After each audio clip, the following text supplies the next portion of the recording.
Bonjour à tous et bienvenue dans le Grand JT des Territoires, nouveau Grand JT des Territoires en pleine crise du Covid-19. Vous le savez, le confinement va durer. Le Premier ministre l'a annoncé devant l'Assemblée nationale cette semaine. Certaines zones de France sont en vacances de Pâques et les autorités craignent donc un relâchement des Français face aux mesures annoncées.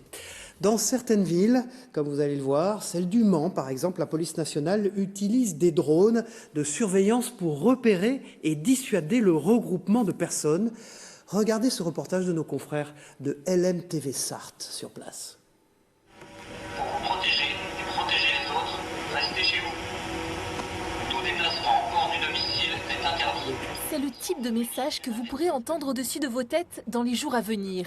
Prêtés par la police judiciaire de Rennes, des drones viendront régulièrement patrouiller sur le Mans. J'ai constaté ces jours-ci un certain relâchement dans la population quant au respect des règles du confinement et donc nous allons durcir les contrôles, nous allons être plus sévères et utiliser tous les moyens à notre disposition, dont les drones, qui sont une technologie qui permet d'aller surveiller une aire beaucoup plus large et notamment plus discrètement puisque à l'approche de tel ou tel endroit, quand on voit des services de police, on peut faire demi-tour, on peut essayer de contourner les contrôles, mais là avec le drone c'est pas possible, on est surpris parce qu'il est en l'air. Le drone peut monter jusqu'à 6000 mètres de haut. Plus discret et qui permet d'accéder plus facilement à certains lieux, comme les bois ou les parcs. Ici, un groupe de personnes vient d'être repéré. Ouais, vous faites intervenir, là, on ratisse le petit bois. Oui, complément d'information, donc le groupe composé d'une dizaine d'individus. On commence dans un premier temps par faire une patrouille avec un premier drone pour repérer les endroits où on peut avoir des groupes qui ne respectent pas les mesures. Et dans un second temps, on envoie un deuxième drone qui lui est équipé d'un haut-parleur et qui diffuse un message de prévention qui incite les groupes à se disperser et les gens à rentrer chez eux.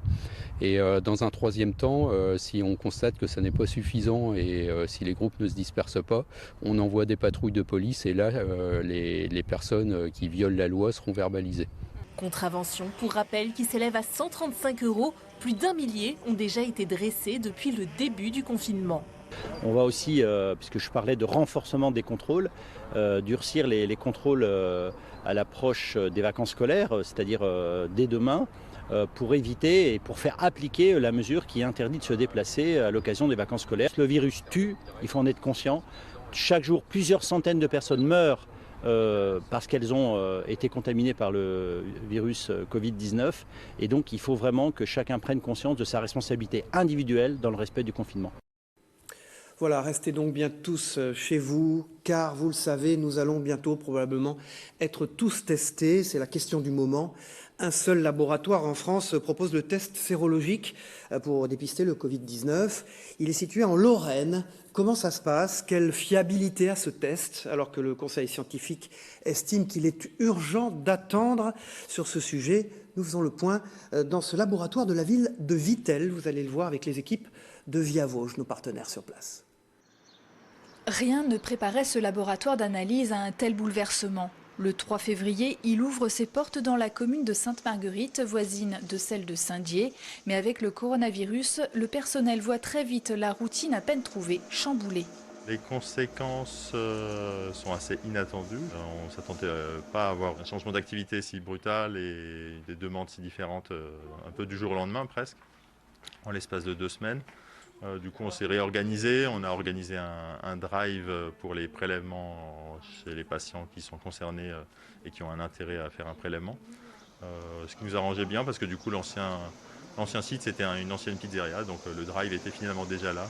L'ARS les autorise à dépister le personnel de santé, les femmes enceintes et les personnes aux pathologies chroniques.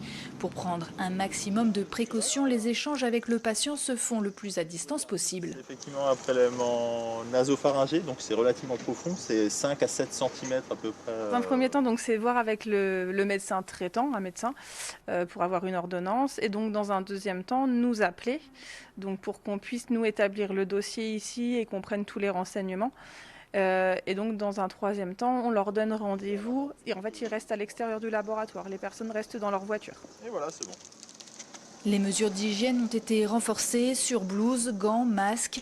Le laboratoire arrive pour l'instant à obtenir le matériel nécessaire. En moyenne, 4 personnes seulement se présentent pour ce type de test chaque jour. L'activité globale est au ralenti. Vous me direz après, ça chatouille, mais ça fait pas mal.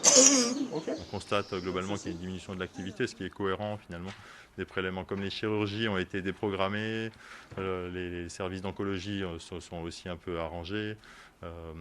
Après l'activité, les urgences ou les suivis classiques continuent quand même, mais on sent quand même qu'il y a une diminution ou probablement un décalage des prélèvements qui n'étaient pas nécessairement urgents. Il faut que je les mette au frais. Et après, on a des documents à faxer. Les analyses Covid-19 sont faites normalement au sein du groupement des laboratoires Biolia. Mais en rupture de réactifs, les échantillons sont actuellement envoyés sur Paris. Il faut patienter 24 heures pour les résultats. Dans le département, des drive tests ont également ouvert à Épinal, Remiremont, Gérardmer et Vittel. Voilà, nous faisons à présent le point sur l'état sanitaire dans les hôpitaux avec une bonne nouvelle enfin. Les chiffres d'admission en service de réanimation et de soins intensifs se sont stabilisés dans la région des Hauts-de-France notamment. Cependant, vous allez l'entendre de la part des responsables du CHU de Lille, il faut maintenir les efforts, notamment en matière de confinement bien sûr. Ce point s'est tenu par visioconférence. C'est une première avec les équipes de la chaîne Wéon, nos partenaires dans les Hauts-de-France. Regardez. Ce qu'on peut dire, c'est que l'augmentation du nombre de cas est moins forte, là, ces derniers jours. Donc en fait, on a une pente qui monte depuis des semaines. Et actuellement, mais là, ces jours-ci, l'augmentation du nombre de cas est moins forte. Je crois qu'on peut, pour l'instant, vraiment avec prudence, s'en tenir à ça. La prudence est de mise quand même, parce que l'interprétation au jour le jour ne permet pas d'avoir une vision suffisamment globale pour tirer des conclusions à l'échelle de ce qui se passe d'un point de vue épidémique. On a toujours autant de patients, mais depuis quelques jours, ça a cessé d'augmenter cette pente. Voilà. C'est de toute évidence les effets du confinement et on est tous inquiets sur ce qui va se passer le week-end prochain, parce que le week-end prochain sera très clairement l'effet du week-end qui vient de se passer. Or, on a tous vu que le week-end qui vient de se passer n'a pas du tout respecté les mesures de confinement dans un certain nombre d'endroits. Et samedi, dimanche, lundi, les quelques jours qui arrivent, s'ils se traduisent par une augmentation de fréquence de nos services, en particulier de services d'urgence, traduiront la rupture du respect du confinement dans le week-end qui vient de se passer. Tout le corps médical est bien entendu, vous le savez, complètement mobilisé. Et le site d'information actu.fr, nos confrères, nous apprend qu'à Toulouse, les étudiants en médecine et en pharmacie ont créé un site info sur l'épidémie. Sous l'égide de plusieurs médecins de la Ville Rose, ce site regroupe des nombreuses publications scientifiques ainsi que des informations dédiées au grand public. À vous, et si vous souhaitez en savoir plus, eh bien, rendez-vous sur le site de nos confrères et partenaires d'actu.fr, comme vous le voyez sur cet écran. Les soignants, nous venons de le voir dans différents reportages, ont besoin de matériel pour travailler, bien sûr. À présent, nous vous proposons une immersion dans un centre logistique de santé, le centre logistique de santé grenoblois, là où est stocké l'ensemble du matériel nécessaire aux soignants, comme des masques par exemple, des gants aussi, ou encore des surblouses. Un lieu stratégique que nous font visiter nos confrères de TV Grenoble sur place. Regardez. C'est l'un des enjeux majeurs au cœur de cette crise sanitaire liée au Covid-19. Le matériel de protection est une donnée essentielle pour le personnel soignant au cœur de cette période de confinement. Et c'est ici, sur cette plateforme de logistique, qu'est géré l'ensemble des stocks, produits d'entretien, d'hygiène, dispositifs médicaux. Tout est regroupé avant d'être organisé en commande pour les services de soins, avant d'être finalement envoyé sur les différents sites du CHU, comme l'hôpital Nord à La Tronche et l'hôpital Sud à Échirolles. Et forcément, le plus gros de l'activité actuelle est rythmé par la pandémie de coronavirus. Au niveau des masques, l'action de l'État a fonctionné. Aujourd'hui, on a de quoi voir quelques jours devant nous au niveau des stocks, au niveau des masques. Donc il n'y a pas d'enjeu sur ces produits-là. Il n'y a plus de tension en tout cas, comme il y a pu en avoir début mars ou fin février. Les surblouses, là pour le coup, on est en plein dans la crise où on a vraiment du mal à se faire approvisionner. Aujourd'hui, notre principale utilisation, ça va être des dons de blouses qu'on peut avoir justement par rapport aux appels à dons qu'on a pu faire les 6 derniers jours. Des dons qui bifurquent aussi par cette plateforme qui s'occupera de faire le tri et l'analyse du matériel en question avant de l'intégrer au stock global. Et si l'activité générale a paradoxalement ici quelque peu baissé depuis le début de la crise, les besoins des différents services qui s'occupent des patients infectés par le Covid-19, eux, exigent une mobilisation de tous les instants concernant l'approvisionnement. Alors le rythme on le tient, c'est vrai que comme je vous disais il y a une légère baisse d'activité mais il y a certaines commandes qui sont plus volumineuses donc qui demandent un peu plus d'efforts physiques mais l'équipe joue le jeu, on est tous là pour rendre service au CHU et en général aux patients qui sont amenés à être hospitalisés pour le Covid. C'est vrai que les services de soins font un travail énorme et heureusement qu'ils sont là et heureusement que nous, les logisticiens aussi, participent à tous ces efforts. Chaque jour, ce sont ainsi plusieurs camions qui font les allers-retours entre les hôpitaux de l'agglomération grenobloise et cette plateforme de logistique. Des convois de marchandises à chaque fois rigoureusement escortés par la gendarmerie, à l'heure où masques, blouses et gel hydroalcoolique sont au cœur de toutes les conversations. Les grandes entreprises françaises également se mobilisent contre ce virus du Covid-19. Le groupe Renault notamment s'organise pour répondre aux besoins de matériel médical. Plusieurs projets sont engagés. La production de visières pour le personnel soignant et la participation à la conception de respirateurs artificiels. Le technocentre de Guyancourt dans les Yvelines participe activement à ces deux missions, comme le montre ce reportage de nos confrères sur place de TV78, donc dans les Yvelines. Regardez. De la recherche et développement automobile à la production de matériel médical, le technocentre Renault de Guyancourt s'est adapté à la crise sanitaire du Covid-19. Plus d'une centaine de collaborateurs de ce site sont mobilisés sur plusieurs projets, notamment la production de visières destinées au personnel soignant. On a l'ensemble de nos centres de production par impression 3D qui sont mobilisés pour produire des supports de visières à destination des soignants. On destine plutôt ces masques-là, ces visières-là pour le personnel soignant, parce que c'est vraiment des matières qui sont compatibles avec les protocoles de désinfection en hôpitaux. 700 visières ont déjà été produites sur les sites de Guyancourt, Flins et Maubeuge. Depuis le début de la semaine, un moule a été conceptualisé pour produire en grande série. Objectif 4000 visières minimum par semaine. C'est un moule qui permet de sortir une pièce plastique avec une cadence très élevée. Donc on injecte en fait un plastique dans un moule en métal et une visière va pouvoir sortir à la suite très rapidement. Donc ça permet de passer, parce que quand vous imprimez en 3D sur une machine, vous allez pouvoir par exemple sur 24 heures, sur des matières qui sont biocompatibles, sortir 60 unités. Alors que là, on va pouvoir avoir une capacité, une vitesse de production bien supérieure.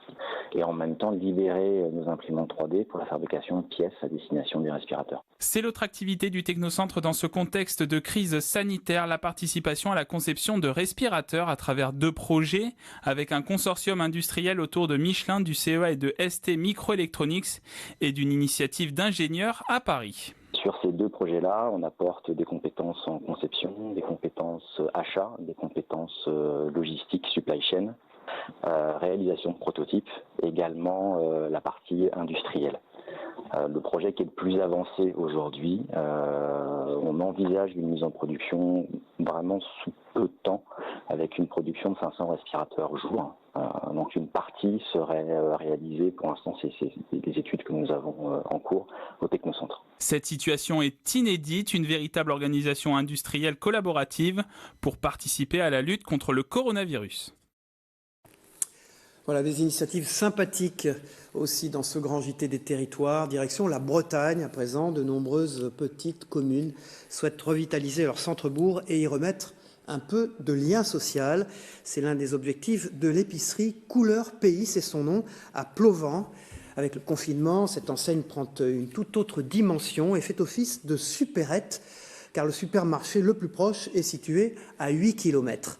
Les gérantes sont à la fois assistantes sociales, livreuses de courses à domicile. Elles font tous les métiers. C'est un reportage dans le Pays Bigouden de Christophe Boucher pour la chaîne TBO, la chaîne de nos confrères du groupe Le Télégramme en Bretagne. Regardez. Entre terre et mer, Plovent, dans le Pays Bigouden, compte 600 habitants et possède un seul commerce. Couleur Pays est tenu par les deux Morganes depuis 2015. À l'heure du confinement, les gérantes ne chôment pas. C'est la queue devant les shops et le téléphone chauffe. Je t'emmène aussi 2 tranches de jambon. D'accord, bon. Je t'emmène ça dès que je peux. À tout à l'heure, Thérèse. Les anciens, quand il leur arrive des petites bricoles ou qu'ils n'ont pas envie de bouger, ils nous appellent. Et puis là, c'est pareil, c'est x10 quoi. Donc on va aller emmener du pain à Thérèse. Voilà. C'est bon pour les affaires, mais les clients viennent chercher autre chose qu'un fruit, une tranche de jambon ou encore du pain. C'est l'animation de Pleuvant, hein. Ça permet de faire du lien social. C'est vraiment indispensable à une communauté comme ici. Car Couleur Pays, c'était à la fois une épicerie, un bar, une salle de danse et de cinéma, mais aussi de jeux et un lieu où l'on cherche de la chaleur humaine. Effectivement, ici, notamment maintenant, mais aussi qu'on prend des nouvelles de tout le monde, qu'on sait ce qui se passe. On dit tiens, t'as pas vu truc, ça comment ça va, il a ouvert ses volets, il a pas ouvert ses volets, j'ai su qu'il était malade, est-ce qu'il est rentré de l'hôpital, machin, sa voiture en panne, comment il fait, voilà. Donc c'est aussi un petit peu le carrefour du village finalement. Où tout se passe, et puis dans des périodes comme ça, c'est décuplé, quoi. Et les Morganes savent de quoi elles parlent, elles travaillaient dans le social auparavant, mais à l'heure du confinement, l'attitude de certains est irrationnelle et prend le dessus même lors des achats dans une épicerie. C'est les listes de courses géantes avec des trucs un peu farfelus à mettre dessus, l'anti-rouille, l'anti-limace, des bains de bouche, la marque du chat, préférée du chat, la bouffe du chat spécifique. Autant couleur et attachant, les deux Morganes participent à redonner en ces périodes troubles un peu d'âme et de bienveillance dans ces bourgs qui en ont tant besoin en cette période. Nous quittons la Bretagne pour nous rendre à présent en Haute-Savoie, à Albertville. Avec cette initiative, les habitants peuvent désormais consommer depuis chez eux des produits de leurs producteurs locaux et les faire livrer à domicile. Cela grâce à l'initiative de quelques bénévoles du secteur actuellement au chômage partiel. C'est Sébastien Germain et les équipes de 8 Mont-Blanc qui ont suivi la tournée de camions. Vous allez le voir, pas tout à fait comme les autres. Bien décidés à jouer leur rôle avec professionnalisme, les premiers bénévoles du petit camion se tiennent prêts. Pour eux, c'est le grand jour. En une semaine, pas moins d'une 50aine de commandes ont été passées sur le site internet. Le pari est donc d'ores et déjà gagné pour le collectif, même si les choses sérieuses ne font que commencer. L'objectif est largement atteint et puis le plus gros plaisir, c'est que la majorité des gens qui ont commandé sont dans la cible qu'on s'était fixé au début. C'est des gens qui ne peuvent pas se déplacer, c'est des gens qui sont âgés, qui sont fragiles, qui sont sensibles et qui ont peur de mettre les pieds dehors. C'est normal, on leur demande de rester confinés. C'est des gens qui ne peuvent pas se déplacer, il y a des gens qui sont handicapés, qui sont en fauteuil, il y a des gens qui sont gravement malades. Et c'est ce qui a été le plus grisant parce que c'est d'avoir eu ces gens au téléphone, de se rendre compte que le service qu'on a mis en place avec acharnement, avec une petite équipe de 15 personnes depuis une semaine, il a atteint l'objectif numéro 1 qu'on s'était fixé, c'est chouette. Ouais. Mais avant de partir honorer toutes les commandes, il faut déjà réceptionner et trier toutes les denrées. Fruits, légumes, salaisons ou encore plantes potagères arrivent petit à petit dans le local, convoyés par les producteurs eux-mêmes qui ont tout de suite été séduits par le concept. Comme il y a eu ce site qui a été créé, que c'était pour la solidarité de pouvoir livrer un maximum de personnes et nous aider à diminuer nos stocks en fait, parce que c'est quand même assez compliqué. Là, la pâtisserie, je vois à peu près 10 clients par jour, donc je suis bien content d'avoir le soutien du petit camion pour écouler quelques petites poules et quelques petits poissons. Reste encore à gérer les petits problèmes liés au lancement d'une telle organisation. Malgré cela, le petit camion reste promis à un bel avenir. En effet, en quelques jours à peine, plus d'une centaine de bénévoles se sont fait connaître pour prêter main forte à l'initiative locale. Voilà, les titres de la presse quotidienne régionale également se mobilisent durant cette crise du Covid-19. Et regardez cette initiative du quotidien Sud-Ouest qui vient de lancer une plateforme gratuite sur Internet, coursecontrelamontre.fr, ça s'appelle, pour relancer l'activité des producteurs, des commerçants, des artisans ou des professionnels de tourisme de la région touchés évidemment par cette crise. L'idée, c'est de proposer soit des livraisons, soit des bons d'achat ou de précommande que les consommateurs utiliseront à l'issue de la période de confinement. Une façon aussi de les soutenir. Dominique Parmentier pour la chaîne TV7, la chaîne du groupe Sud-Ouest, nous parle de cette initiative. Regardez. Activités touristiques à l'arrêt, bars et commerces fermés, comme partout à Bordeaux, la place Caillou, habituellement grouillante de monde à cette période, est déserte. Obligé de fermer brutalement, ce biériste, à la fois bar à bière et cave, a perdu 63% de son chiffre d'affaires au mois de mars. Et même s'il pourra bénéficier d'aides de l'État, il essaie de compenser des pertes en poursuivant les livraisons à domicile, d'abord via ses réseaux sociaux. Il est l'un des premiers à s'être inscrit sur la nouvelle plateforme que vient de lancer Sud-Ouest. Alors cette nouvelle plateforme permet d'avoir de la visibilité par rapport aux gens qui ne connaissent pas forcément la biéristerie. Elle permet de proposer davantage d'options. Déjà, c'est un site internet. Moi, c'est juste un partage. J'envoie un lien. C'est un fichier Excel tout bête. J'ai pas de site de boutique en ligne. Donc là, ça donne déjà, il y a des photos, etc. On peut parler un peu de ce qu'on fait et puis proposer différentes offres. Alors, Course contre la montre, ça fait partie des nombreuses initiatives qu'on a prises à Sud-Ouest pour continuer à être utile à nos communautés locales, tout simplement sur notre territoire de la Nouvelle-Aquitaine. Course contre la montre, c'est une initiative solidaire pour venir en aide aux producteurs, aux commerçants, aux artisans, pour soutenir leur trésorerie pendant cette période difficile, aussi pour déstocker pour ceux qui en ont besoin. Et donc c'est une plateforme internet qui permet la mise en relation entre des offres de producteurs, d'artisans, de commerçants, des bons d'achat ou des produits, et puis des clients, nos lecteurs. Une plateforme gratuite qui s'adresse également aux commerces autorisés à ouvrir pendant cette période de confinement, mais qui souffrent aussi. C'est le cas de ce marchand et réparateur de vélos de la place Stalingrad qui a dû mettre ses 2 employés au chômage. À part quelques soignants ou autres rares professionnels en activité, il ne voit quasiment aucun client. Il faut reconnaître qu'on ne voit plus beaucoup de vélos aujourd'hui dans les rues de Bordeaux, même sur le pont de Pierre méconnaissable. Normalement, nous n'avons pas droit au chômage partiel pour nos salariés, sauf si on fait la démonstration que malgré tous nos efforts possibles, nous avons une activité qui est réduite quasiment à néant, ce qui est le cas. Alors cette plateforme, c'est un peu comme une bouée de sauvetage. L'intérêt pour le magasin, bien sûr, c'est d'essayer d'informer les clients qui ont encore besoin de rouler avec leur vélo sur le fait que nous sommes encore ouverts et qu'on peut les dépanner, essayer de capter encore un petit peu d'activité et puis surtout de faciliter le redémarrage en donnant de la visibilité supplémentaire à notre magasin. La plateforme permet en effet de mettre en lien direct le consommateur avec le fournisseur. À ce jour, 250 enseignes se sont déjà inscrites et le site a enregistré plus de 24 000 sessions. Voilà, les problèmes de la presse quotidienne régionale sont des problèmes d'impression et de distribution. C'est également le cas pour la presse nationale et la presse magazine.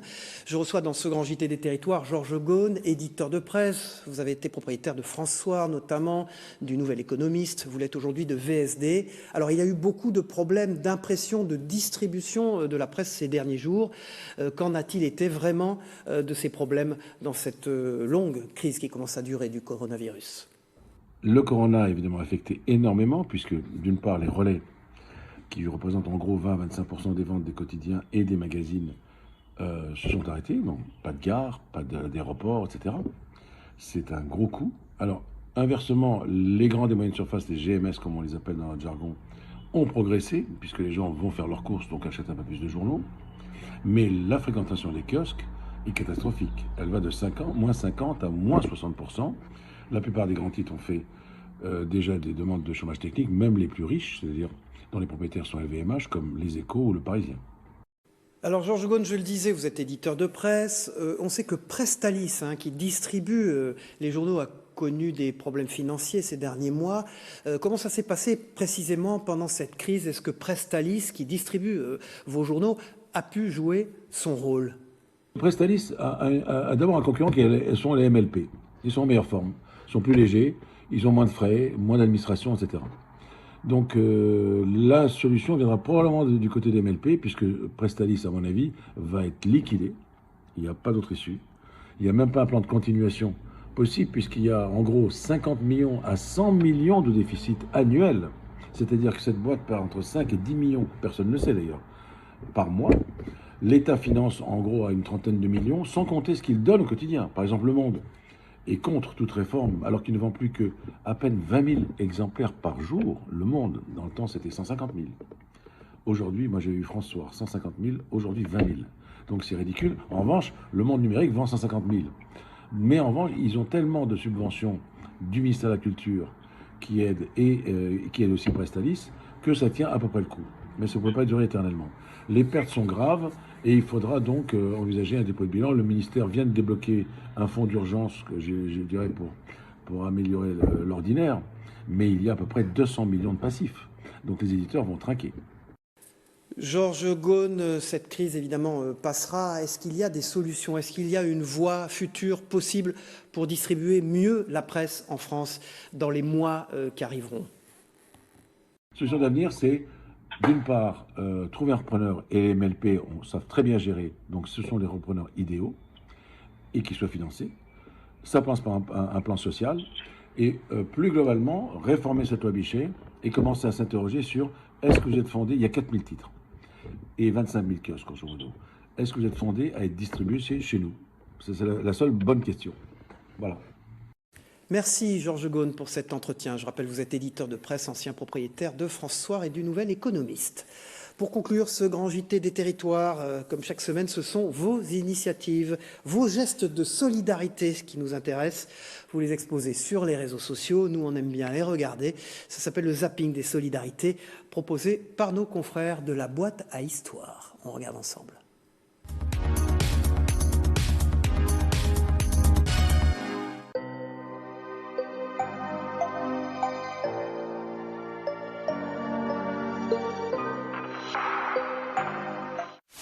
Tout simplement parce que ça me fait plaisir d'aider le personnel soignant en ce moment, parce que je pense qu'ils en bavent énormément.